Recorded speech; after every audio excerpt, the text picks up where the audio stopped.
आज हम डिस्कस करने वाले हैं कार्डियोवास्कुलर ड्रग्स के बारे में। Cardiovascular drugs are the common name of compounds use to treat different heart disorders. Cardiovascular drugs वो होते हैं जो हमारे हार्ट से रिलेटेड जितने भी डिसऑर्डर्स होते हैं उनके ट्रीटमेंट के लिए जो ड्रग्स यूज़ किए जाते हैं उनको बोला जाता है कार्डियोवास्कुलर ड्रग्स। फॉर एग्जांपल हमारे हार्ट से रिलेटेड क्या क्या डिसऑर्डर्स हो सकते हैं, such as congestive heart failure हो सकता है, एंजिना हो गया और एरिथमिया हो गया, और disease of the vascular system for example hypertension. ये सारे के सारे हमारे कार्डियोवास्कुलर ड्रग्स जो होते हैं इन सब के ट्रीटमेंट में यूज किए जाएंगे। Cardiovascular drugs are a group of drugs which have major action on the heart blood vessels. इनका मेन फंक्शन जो होता है वो हमारे हार्ट के जो ब्लड वेसल्स होते हैं वहाँ पे अपना एक्शन शो करते हैं। इसमें ये तो हो गया हमारा कार्डियोवास्कुलर ड्रग्स। अब इसमें होता है एंटी अरिथमिक एजेंट्स। क्या होते हैं anti arrhythmic agents? Are useful in the treatment of cardiac arrhythmia. Anti लगा हुआ है तो जो भी मतलब जो एरिथमिया हो गया उसके ट्रीटमेंट में जो यूज़ किया जाता है उससे बोला जाता है anti arrhythmic agents. Cardiac arrhythmia is a disturbance in the conduction of impulse through the myocardium by impulse formation। Arrhythmia जो होता है, कार्डियक एरिथमिया क्या होता है, हमारा जो इम्पल्स होता है उसके कंडक्शन में डिस्टर्बेंस होता है, उसी को बोला जाता है cardiac arrhythmia. On the basis of ability of drugs to change the electrophysiological patterns of the heart, the anti arrhythmic agents can be divided into 4 different classes. हमारे हार्ट्स पे वो कैसे मतलब कि रिएक्ट कर रहे हैं इसके बेसिस पे हमारे जो एंटी अरिथमिक एजेंट्स हैं उनको 4 डिफरेंट क्लासेस में डिवाइड किया गया है। And first one is the class first drugs. Class first anti arrhythmic agents are usually local anaesthetic drugs. ये एनेस्थेटिक ड्रग्स होते हैं। ये कहाँ पे यूज़ किए जाएंगे? फिर नॉर्मली जो नींद लाने वाली दवाई टाइप्स होती हैं, which work on myocardial membrane, जो कि मायोकार्डियल मेम्ब्रेन पे वर्क करते हैं, and nerve to decrease the conduction.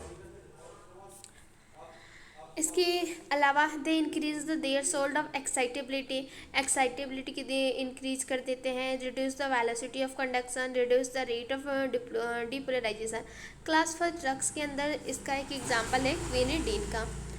Next आता है class second drugs. Class second anti arrhythmic agents जो होते हैं उसमें मेनली है हमारा beta adrenergic receptor blocking agents. These drugs blocks the sympathetic nervous system in the genesis of some cardiac arrhythmia। ये जो ड्रग्स होते हैं वो स्टार्टिंग में ही हमारे जो सिम्पैथेटिक नर्वस सिस्टम होता है उसको ब्लॉक कर देते हैं। In normal therapeutic condition the blocking effect of this drugs are more important than other local anaesthetic drugs. Normal जो इसका थेरेपेटिक इंडेक्स होता है वो दूसरे किसी एनेस्थेटिक ड्रग कंपेरिजन में अच्छा होता है। This drugs reduce the velocity of conduction. ये कंडक्शन को रिड्यूस करने में हेल्प करते हैं।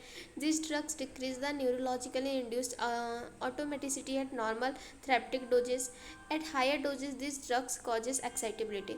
हाई डोज पे इसकी जो एक्साइटेबिलिटी होती है वो क्या हो जाती है, इसकी कॉज होती है। प्रोलंग इफेक्टिव रिफ्रैक्टिव पीरियड। इसका क्लास सेकेंड जो ड्रग्स है उसके अंदर जो एग्जांपल लिया जाता है वो है प्रोपेनोलॉल। नेक्स्ट है class third drug. Class third anti arrhythmic agents जो होते हैं वो कॉज करते हैं homogeneous prolongation of the duration of the action potential. इसके एग्जांपल्स है ब्रेटाइलियम एंड एम्योट्रेन। फिर आता है last one class fourth drug. Class fourth drug में है it block the slow inward current carried by a calcium. जो भी हमारा जो इनवर्ट करंट कैरिड होता है कैल्शियम के थ्रू उस वाले साइड को क्या करते हैं, ब्लॉक करते हैं। In cardiac cell so inward current is important for the normal action potential in pacemaker cells. This drugs causes decrease in the atrioventricular conduction. ये जो ड्रग्स होते हैं वो हेल्प करते हैं एट्रियोवेंट्रिकुलर कंडक्शन में। आई होप कि आपको मेरे नोट्स से आपको MSc फोर्थ से में आपको हेल्प मिलेगी। ये नोट्स बनाने में बहुत टाइम लगा है, so please likes and share and subscribe my YouTube channel. Thanks for watching.